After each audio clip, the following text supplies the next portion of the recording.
जय हिंद साथियों, अफेंडो परिवार में आप सभी का स्वागत है। जैसे कि आप लोग जानते हैं कि एनटीपीसी का एग्जाम जो है बहुत ही नजदीक है। उसके लिए मैथ को लेकर काफी बच्चे परेशान होंगे। उससे हम निजात दिलाने के लिए आपको मैथ के मॉक टेस्ट के रूप में वंदे भारत सीरीज लाए हुए हैं। हम रोजाना टॉप क्लास के क्वेश्चन कराएंगे जो तुम्हारे इंपॉर्टेंट क्वेश्चन होंगे। पेपर की दृष्टिकोण से मोस्ट इंपॉर्टेंट क्वेश्चन कराएंगे। मॉक टेस्ट आज मेरा फर्स्ट है। फर्स्ट मॉक टेस्ट का ये रहा पहला क्वेश्चन।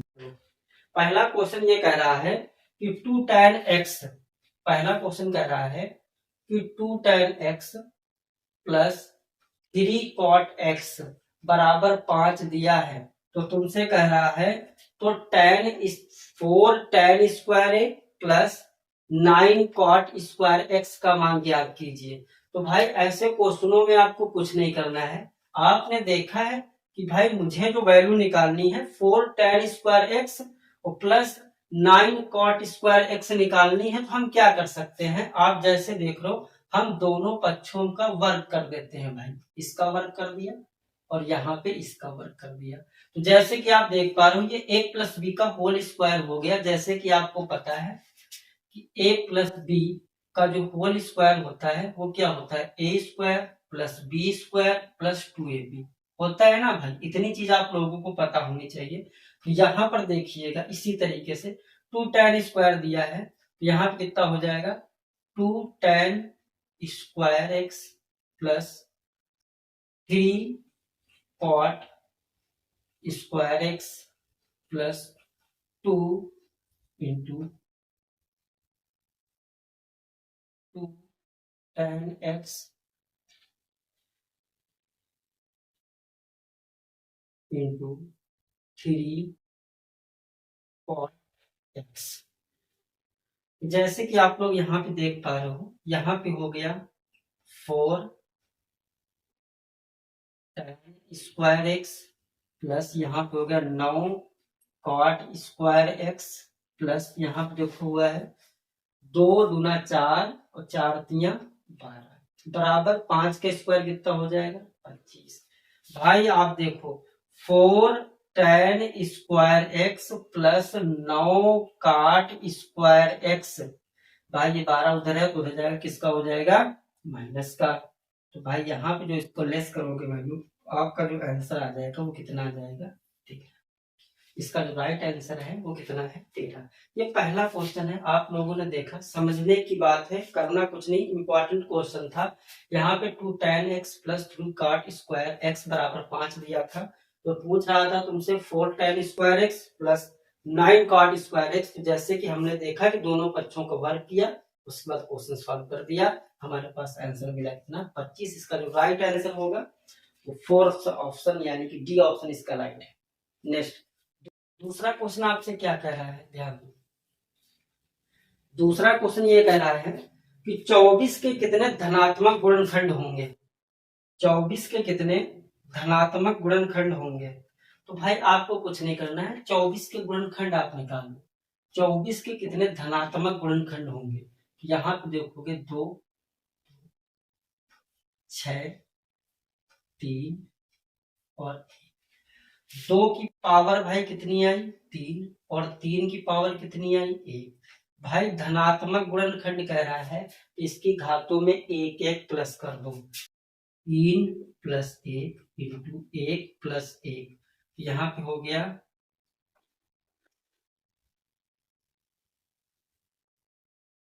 3 प्लस 1 4, 1 और 1 2, यानी कि आंसर जो है कितना है 8। इसका डी ऑप्शन राइट है, इसमें 8 आंसर सही है। आपको समझ में आया होगा कि 24 के कितने धनात्मक गुणनखंड हैं। आपको ऐसे करना है एग्जाम में क्वेश्चन। क्वेश्चन नंबर 3 ये कह रहा है कि दो रेलगाड़ियां ए और बी एक ही समय से शुरू होती हैं। दो रेलगाड़ियां ए और बी एक ही समय से शुरू होती हैं। वे क्रमशः 10 किमी घंटा और 27 किमी घंटा की दर से एक दूसरे की ओर बढ़ती हैं। जब वे मिलती हैं तो पता चलता है कि एक रेलगाड़ी दूसरे से 340 किमी अधिक मात्रा में अधिक यात्रा कर चुकी है। एक रेलगाड़ी दूसरी से 340 किमी अधिक यात्रा कर चुकी है, ए और बी की बीच की दूरी ज्ञात करनी है। तो भाई आप देख पा रहे हो, जैसे कि मान लीजिए ये तुम्हारे पास कोई एक ट्रेन थी, ठीक है, यहाँ पे वैल्यू दे रखी है ए और यहाँ पे वैल्यू दे रखी है बी। भाई ध्यान दो, ए और बी एक ही समय से चलना शुरू करती हैं। ए की जो स्पीड है वो 10 है और जो बी की स्पीड है वो 27 है। यहाँ तक बात क्लियर। उसके बाद कह रहा है जब वो एक दूसरे की ओर बढ़ती हैं, जब वे मिलती हैं तो पता चलता है कि एक रेलगाड़ी दूसरी से 340 किमी अधिक चल चुकी है। तो भाई यहाँ पे इसका अंतर देखो कितना कम और ज्यादा है। तो आपने देखा 17 का, 17 बराबर वैल्यू कितनी दे रखी है 340, एक बराबर वैल्यू कितनी आ जाएगी 17 गुना 34 20। अब बताना है कि ए और बी की बीच की दूरी कितनी होगी। ए और बी की बीच की दूरी निकालने के लिए आप क्या करोगे भाई, आपको कुछ नहीं करना है, दोनों की वैल्यू देख लीजिए कितना दे रखा है 20 आ गया, इसको आप 10 से गुणा करा दो, 27 को 20 से गुणा करा दो, इसकी वैल्यू आ गई तुम्हारे पास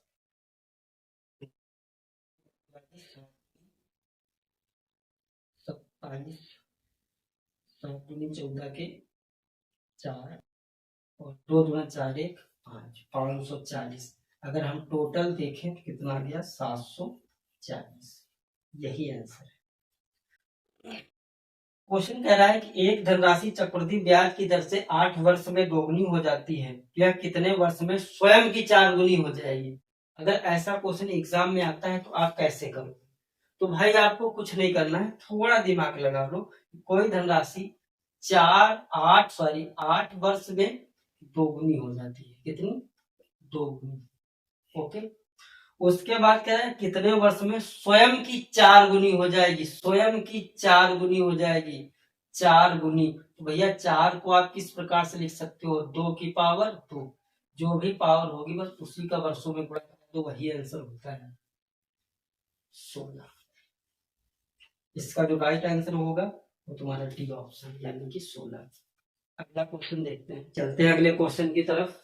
अगला क्वेश्चन कह रहा है कि 10 व्यक्तियों का औसत वजन में 7.9 किग्रा की वृद्धि हो जाती है, जब एक नया व्यक्ति उनमें से 20 किग्रा वजन वाले व्यक्ति को बदल देता है तो नए व्यक्ति का वजन कितना होगा। अगर इस टाइप का क्वेश्चन आता है तो आप क्या करोगे, इसके लिए बेस्ट फार्मूला होता है न्यू मेंबर बराबर old member plus minus increase या decrease into F M. New members मुझे नई वैल्यू निकालनी है, आप देखोगे न्यू मेंबर बराबर ओल्ड वैल्यू आपके पास कितनी दे रखी है 20 किग्रा, वैल्यू घट रही कि बढ़ रही है 7.9 किग्रा की वृद्धि हो रही है। अगर वृद्धि होगी तो वैल्यू होगी प्लस की, इंटू एफ एम का मतलब फाइनल मेंबर्स, टोटल मेंबर्स कितने थे 10। आप यहां से इसको सॉल्व करोगे भाई 20 प्लस यहां से देखो दशमलव हटाओगे नीचे 0 बढ़ाओगे खत्म हो जाएगा, ये देखो ये 0 से 0 खत्म। इसका जो आंसर आ गया वो 99, नई वैल्यू जो आई है वो 99, यही आंसर है। क्वेश्चन कह रहा है कि ठहरावों को छोड़कर एक बस 1 घंटे में 45 किमी तय करती है। मान लीजिए कोई बस है, ठहरावों को छोड़कर मान लीजिए कोई बस है, जब कोई बस डायरेक्ट कहीं नहीं रुकती है, मान लो सीधा चली जाती है ठहरावों को छोड़कर, तो इसकी जो वैल्यू होती है स्पीड होती है वो भाई कितनी होती है। ध्यान दो, तो ठहराव सहित मान लीजिए कोई बस थी, यहाँ गई फिर यहाँ रुकी फिर यहाँ गई फिर यहाँ रुकी फिर यहाँ गई फिर यहाँ, ठहराव सहित इस बस की गति जो होती है वो 36 किमी। तो कह रहा है 1 घंटे में बस कितने मिनट रुकती है। तो आपको कुछ नहीं करना है, इस टाइप के क्वेश्चन में आप सिर्फ और सिर्फ इतना दिमाग लगाओ भाई 45 और 36 इसका अंतर कितने का है 45 और 36 का। तो आप देखोगे 45 और 36 का अगर डिफरेंस की बात करोगे तो यहाँ पे कितना डिफरेंस होगा, यहाँ पे दिया है 45 और 36, भाई घटा लो इसको, 15 में 6 का कितना बचा 9, 9 का डिफरेंस है। हमेशा जो वैल्यू तुम निकालोगे बड़ी वाली वैल्यू से निकालोगे, जो बिना ठहराव की वैल्यू है, जो बिना रुके जा रही है 45, तो घंटे में दिया है 60। काटो उसको, 3 तरह का 9, 3 3 बचे 15, 15 चौक 60 और 4 3 12। इसका जो राइट आंसर है वो कितना होगा, 12। ऑप्शन नंबर थर्ड जो कि राइट आंसर है। ये देखिएगा अगला क्वेश्चन है, कह रहा है कि एक गोले की त्रिज्या 4.5% की वृद्धि की जाती है, तब गोले का पृष्ठीय क्षेत्रफल में कितने प्रतिशत की वृद्धि हो जाएगी। भाई इसको आप सक्सेसिव मेथड से लगा सकते हैं। जैसे देखिएगा 4.5 प्लस 4.5 प्लस 4.5 इंटू 4.5 अपान 100। ठीक है, आप लोगों ने ये फार्मूला पढ़ा होगा, ए प्लस बी और ए इंटू बी अपान 100। इस मेथड से आप जाना है, इसको आसानी से लगा पाएंगे विद इन सेकेंडों में। तो भाई अगर आप यहाँ पे देखोगे, तो अगर हम इसकी बात करें, इसको अगर हम जोड़ेंगे तो 5 5 10, 4 1 8, यहाँ कितना आ जाएगा 9। ठीक है, उसके बाद यहाँ पे क्या लगेगा प्लस। यहाँ पे देखिएगा कितना दिया है 45, 4.5 इंटू 4.5। भाई यहाँ पे 4.5 इंटू 4.5 अपान 100। दशमलव हटाएंगे, 2 जीरो बढ़ाएंगे, कोई समस्या है आप लोगों को। यहाँ पे दिया है 45 का स्क्वायर, तो 45 का स्क्वायर आप निकाल सकते हो डायरेक्ट। यहाँ पे 5 का वैल्यू कितनी हो जाएगी 25। 4 के आगे कौन सी संख्या होती है 5, तो 5 से कितना हो जाएगा 20। यानी कि 9 प्लस यहाँ कितना हो जाएगा 20, 25। अब यहाँ पे देखो कितने जीरो लगे हैं, 1 2 3 4, यानी कि 4 अंक के बाद दशमलव लगेगा। 9 प्लस 0.20 0.25। आप इसको जोड़ोगे तो आंसर तुम्हारा आएगा 9.225%। इसका जो राइट आंसर होगा वो 3 ऑप्शन राइट होगा। आइए नेक्स्ट क्वेश्चन देखते हैं।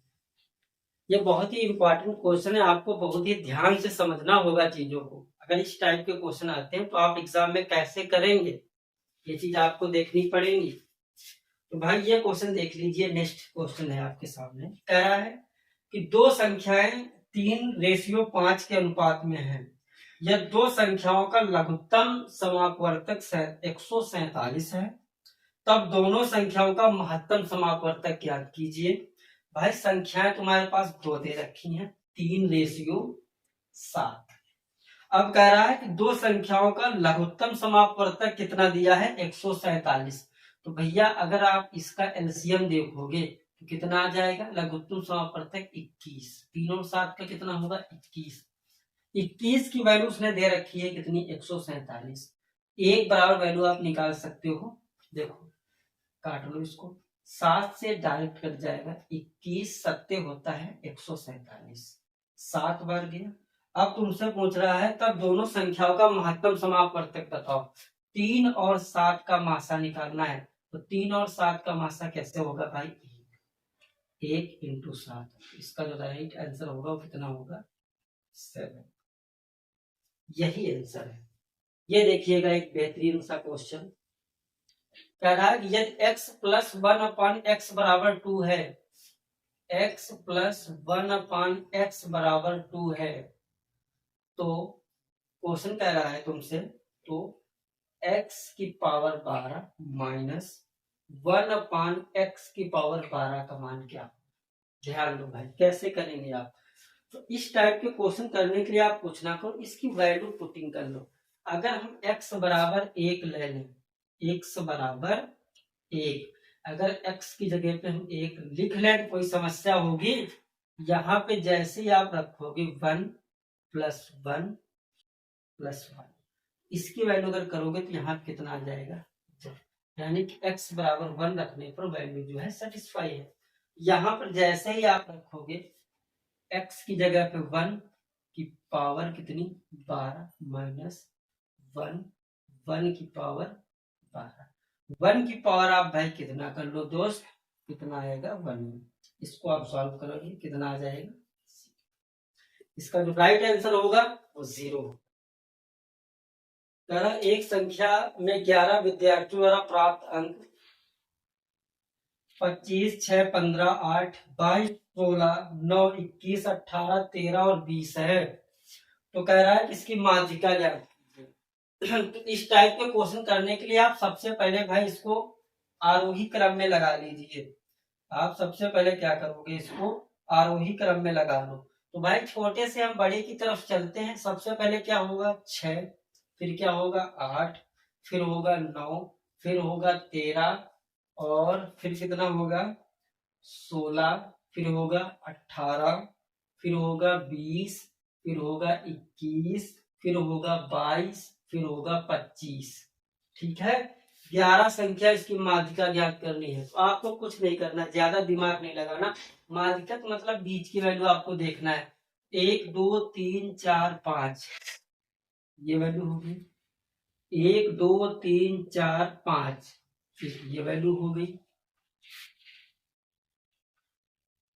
8, 9, 13 सॉरी यहाँ पे 6, 8, 9, 13 और एक वैल्यू छूट गई है यहाँ पे 15। यहाँ पर ये देखिए बीच में वैल्यू कितनी बची है 16। इसका जो राइट आंसर होगा वो तुम्हारे पास कितना होगा 16। यही इसका आंसर है।